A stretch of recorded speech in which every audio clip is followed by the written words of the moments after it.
Welcome to the Presto Post Success Series. This is Jay Preston. This show is all about the lessons, secrets, top tips, and best advice the world's most successful people have to offer.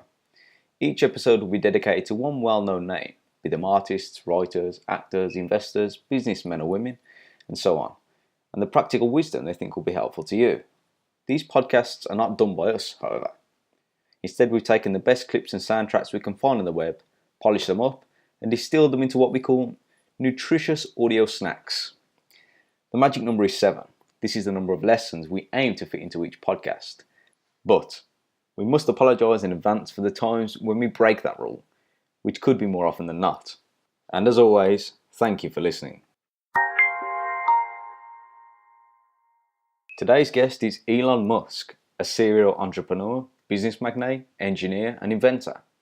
He was a key figure in the early days of PayPal, where he was part of a team that included Peter Thiel, Reid Hoffman, Javed Karim, and David Sachs, a team which is now known as the PayPal Mafia. These days he's sending rockets to Mars, reforming the automobile industry, building lightning-speed trains under major cities, building a computer interface for the brain, and he's trying to turn every roof on the planet completely solar. Seriously. He's the founder, CEO and CTO of SpaceX, co-founder, CEO and product architect of Tesla, co-chairman of OpenAI, founder and CEO of Neuralink, and the founder of The Boring Company.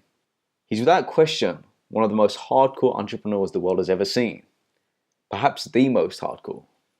Here then, are 7 lessons right from the man himself, Elon Musk.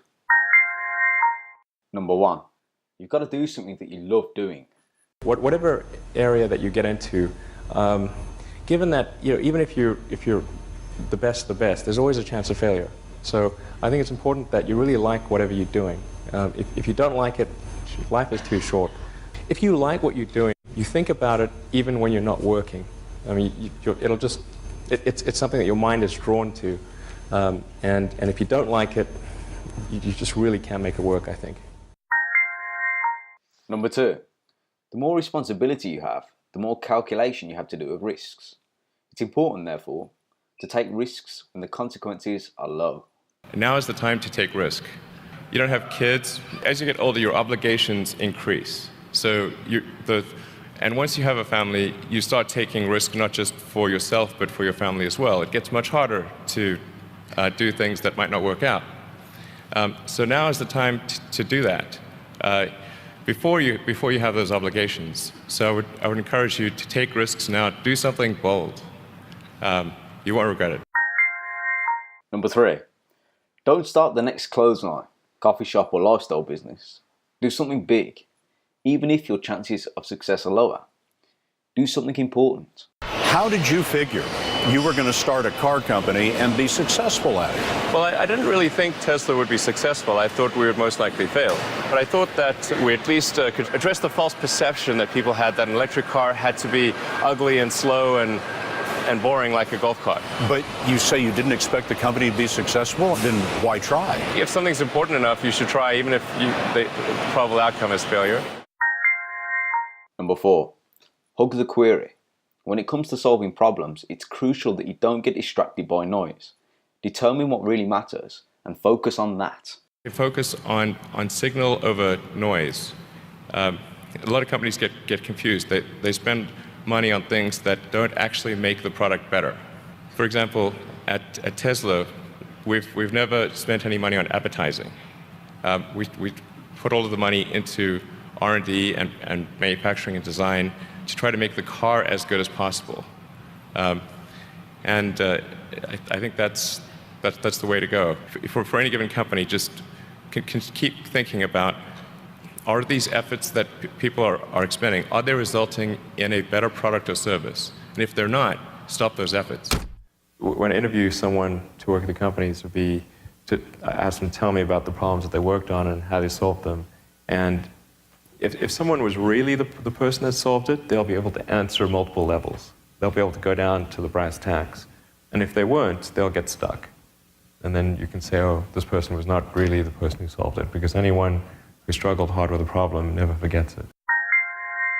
Number 5, attract and get around great people. If you're creating a company or if you're joining a company, the most important thing is to attract great people. So either join a group that's amazing, that you really respect, or if you're building a company, you've got to gather great people. I mean, all a company is a group of people that have gathered together to create a product or service. And so depending upon how talented and hardworking that group is, and the degree to which they are focused cohesively in a good direction, that will determine the success of the company. So do everything you can to gather great people if you're creating a company. Number 6, if you're serious, work really, really, really hard. Depending upon how well you want to do, and particularly if you're starting a company, you need to work super hard. So what does super hard mean? Well, when my brother and I were starting our first company, instead of getting an apartment, we just rented a small office and we slept on the couch. And we showered at the YMCA, and we're so hard up we had one computer, so the website was up during the day, and I was coding at night, 7 days a week, all the time. And I sort of briefly had a girlfriend in that period, and in order to be with me, she had to sleep in the office. So work hard, like I mean, every waking hour. That's the thing I would say, particularly if you're starting a company. And I mean, if you do simple math, say like, okay, if somebody else is working 50 hours and you're working 100, you'll get twice as much done in the course of a year as the other company. And finally, number 7, think differently. Instead of taking the usual top-down approach to problems and ideas, think bottom-up. Focus on the first principles, the most fundamental truths, and work your way up from there. Best advice I ever got. Well, I think the physics training is a very good training, where it's a good framework for reasoning, where you're trained to think about first principles and reason from there. And that means boiling things down to the most fundamental truths, and then connecting those truths in a way to try to understand how reality is. Because physics has this problem where they're trying to figure out things that are totally counterintuitive. Yeah. And so they had to have a framework for getting there. Like quantum mechanics is incredibly counterintuitive, but it's true. And so so physics developed a framework for figuring out things that aren't obvious. And that's why I think it's a lot of advice, but it's the right framework. And then just in general, critical thinking is good. Examining whether you have the correct axioms, are the most applicable axioms, does the logic necessarily connect, and then what are the range of probable outcomes?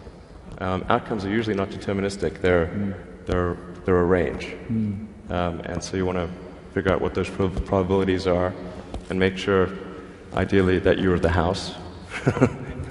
It's fine to take. It's fine to gamble so long as you're the house. Yes. And a subset of that is to listen to critical feedback, which you alluded to earlier. Always solicit critical feedback, particularly from friends, because generally they will be thinking it, but they won't tell you. Yeah. Thank you. Well, I do think there's a good framework for thinking is physics. The sort of first principles reasoning. I mean, generally, I think there are. What I mean by that is boil things down to their fundamental truths and reason up from there, as opposed to reasoning by analogy. Through most of our life, we get through life by reasoning by analogy, which essentially means kind of copying what other people do with slight variations. And you have to do that, otherwise, it's mentally you wouldn't be able to get through the day. But when you want to do something new, you have to apply the physics approach. Physics is really sort of figured out how to discover new things that are counterintuitive, like quantum mechanics. It's really counterintuitive. So I think that's an important thing to do. And then also to really pay attention to negative feedback and solicit it, particularly from friends. This may sound like sort of simple advice, but it's hardly anyone does that, and it's incredibly helpful. Boys and girls watching, study physics. If you like this podcast and would like to see more of them, there are many ways you can support it. You can leave a review on iTunes, our website, or wherever else the podcast appears. You can share it with friends, on social media, or on your own blog or podcast. You can purchase any books we recommend via the Amazon links on our website, in which we'll receive a small commission. Or you can support us directly via a donation. Just scroll to the bottom of our website and press donate.